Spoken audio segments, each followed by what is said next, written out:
We are so far beyond dog whistles here, Donald. We are so far beyond dog whistles. The blood that is spilled is on your hands. Welcome to this week's Wacky Moments of Liberal Expression. You know, if you ever had any doubts that the liberal media is an arm of the Democratic Party, well, MSNBC is here to eviscerate them. This week, their host actually used the royal we when discussing how Democrats and the media should work together to go after Attorney General William Barr. This all part of a discussion with their guest, ultra-liberal Representative Jamie Raskin. The Attorney General is acting outside of the law. Then we have to proceed to get to the guts of the Mueller report, to bring those witnesses forward so America can hear. Absolutely. What you're bringing up a really good point here, because one of the, I think, directives here and the big questions here is, do we pursue the Attorney General until he provides testimony for the House? Or do we pursue the unredacted Mueller report along with testimony from Bob Mueller? Is that where we put our energy? You know, just ask the Democrats where the media should put their energy. Obviously, the Democrats told the liberal media to hammer away at Barr any way that they could this week, so they all did. But none really did it better than MSNBC, who brought in noted liar Brian Williams as a fact checker. And they did this without any sense of irony whatsoever.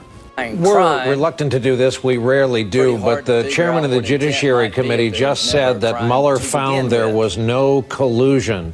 That is not correct. Again, we try to offer just gavel-to-gavel coverage, but that phrase, or the lack of it, its absence from federal code, this no collusion mantra. You know, actually, Senator Lindsey Graham quite correctly noted that Mueller's report found no evidence of collusion between the Trump campaign and Russia, but perhaps, you know, Brian couldn't read the report through the intense flames of his damaged military helicopter.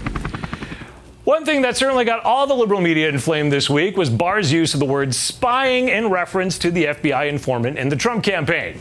You know, the media can't believe he used that loaded language. You don't mix up the word spying. This is, of course, loaded language, to use language like spying. Spying is a loaded word. It's only used to refer to what foreign governments do to us, for example. Oh, man, how could Barr have used that word? I mean, it's so loaded. I mean, the media certainly knew that a year ago, right? That famous or infamous dossier, depending on your partisan stripe, that it was used by the FBI to help obtain a warrant to spy on a former Trump associate. This memo delves into the secretive process under which the FBI obtains a warrant to essentially spy on Americans suspected of acting as a foreign agent. This FISA warrant to surveil, to spy on Carter Page, is in October 2016. The application to spy on Carter Page was 50 pages long. By the way, the new term for what the FBI did to the Trump campaign is now a counterintelligence inquiry.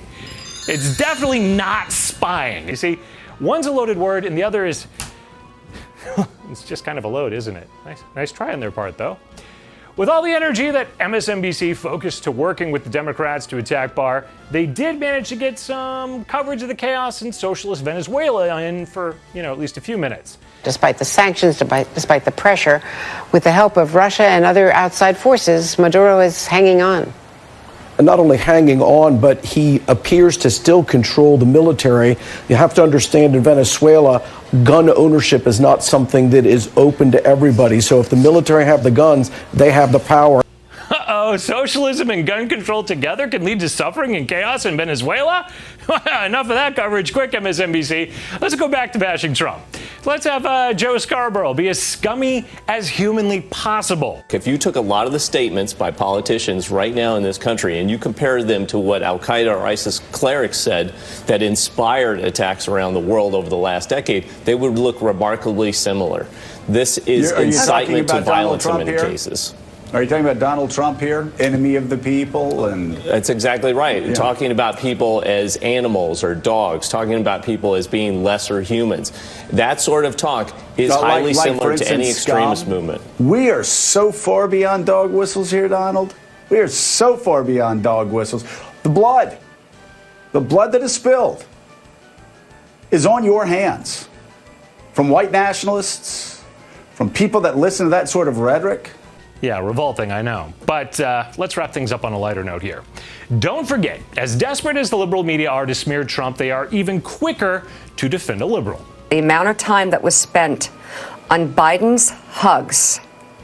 This is a guy who has hugged 5 to 10 million people, and they love the fact that he's touchy and huggy, and they run to him. And 5 women are uncomfortable with the way he hugged them, and one of them says she smelled his hair. I can promise you, I know Joe Biden. He went up behind her and he took a deep breath because he was about to go on stage. I want to explain that. It's funny because there's a woman who accuses him of smelling her hair. He's not interested in your hair. Joe don't care about your hair. Maybe he hasn't met Jamie Raskin. But hey, 10 million people have been hugged by Joe Biden, and they all love it. I happen to miss that poll, Mika. Well, here's hoping that you don't get caught up in the throngs of millions of people rushing to be touched by Joe Biden this weekend. I hope instead your weekend is Biden-free. I'm Eric Shiner from MRC-TV. I'll see you again next week.